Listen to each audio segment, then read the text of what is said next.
You know exactly what it means when you see it. One finger, extended upward, no words required. It crosses every language barrier on Earth. A driver cuts you off in Tokyo, in Rome, in São Paulo. The response is the same gesture everywhere. You have seen it, you have probably used it, and you have never once stopped to ask why that specific finger means what it means. The answer most people give involves English archers and a famous battle in France.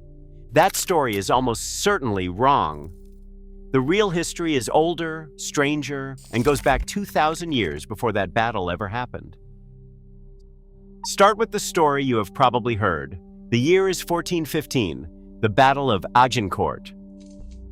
English forces under Henry V face a vastly larger French army in northern France.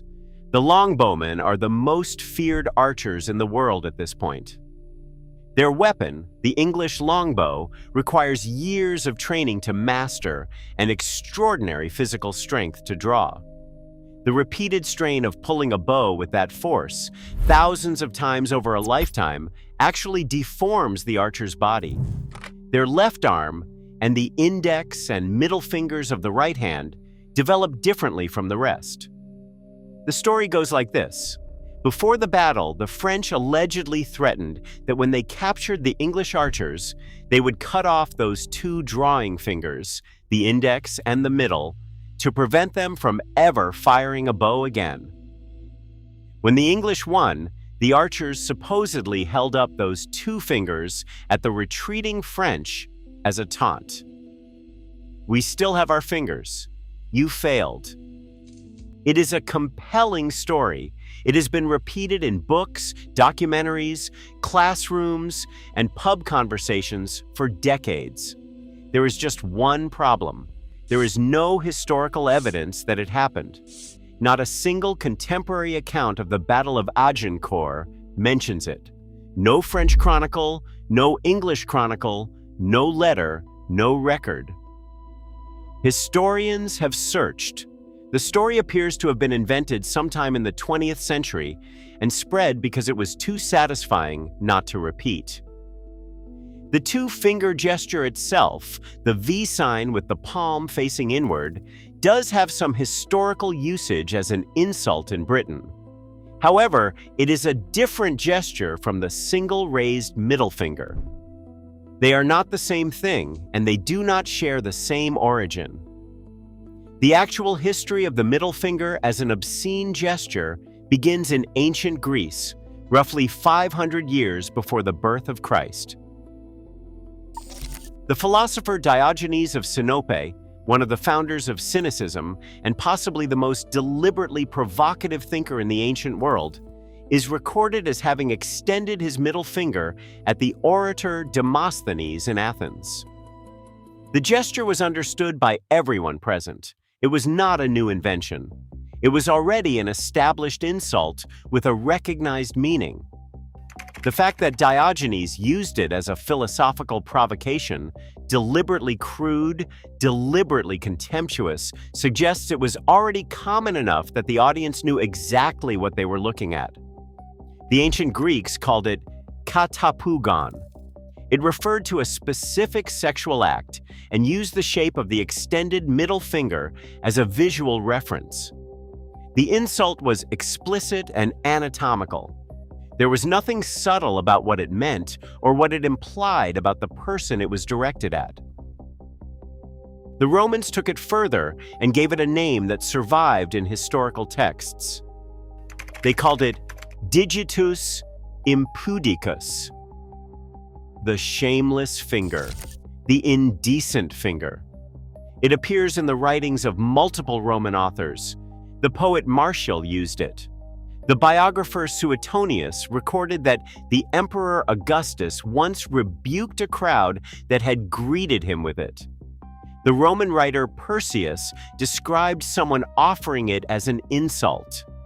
Digitus impudicus appears in enough independent Roman sources that historians can say with confidence.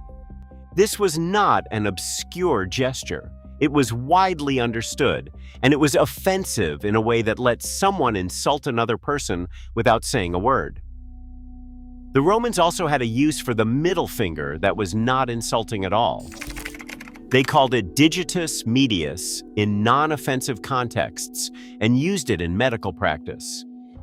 Roman physicians would examine patients using the middle finger because it was considered the most sensitive finger for detecting subtle physical changes. The same finger that served as the ultimate insult in the street served as a diagnostic tool in the clinic. So why the middle finger specifically? Why not the index finger? Which points? Why not the little finger? Why did this particular finger end up carrying this particular meaning across 2,500 years of human history? The most straightforward explanation connects to the anatomy of the hand. When you make a fist, the middle finger is the longest. When extended alone, it projects furthest, most visibly, most unmistakably. From a distance, in a crowd, in the chaos of a street argument or a battlefield, the middle finger reads clearly in a way that other fingers do not. The gesture communicates at range without requiring words or proximity. There is also the phallic symbolism that the Greeks and Romans made explicit. An extended finger pointing upward was a visual reference that required no explanation in cultures where that imagery appeared everywhere, in art, in architecture, in religious symbols. The middle finger, the longest and most prominent, carried that association more clearly than any other. The gesture survived the fall of Rome, the Middle Ages, and the Renaissance, and arrived in the modern world completely intact. It began appearing in American culture in the late 19th and early 20th centuries. One of the earliest documented American uses was a baseball pitcher photographed, giving it to a rival team in 1886. It carried 2,000 years of accumulated meaning without anyone involved knowing the full history. The first time it appeared on film was 1927. Charlie Chaplin used it in a brief scene. The audience knew immediately what it meant. No explanation was needed, no subtitle, no context. That is what 2,500 years of consistent cultural transmission looks like. A gesture so old that Diogenes used it to insult a philosopher in ancient Athens is still being used today in traffic, in arguments, in photographs, in films, in every country that has absorbed any trace of Western culture. The Battle of Agincourt had nothing to do with it.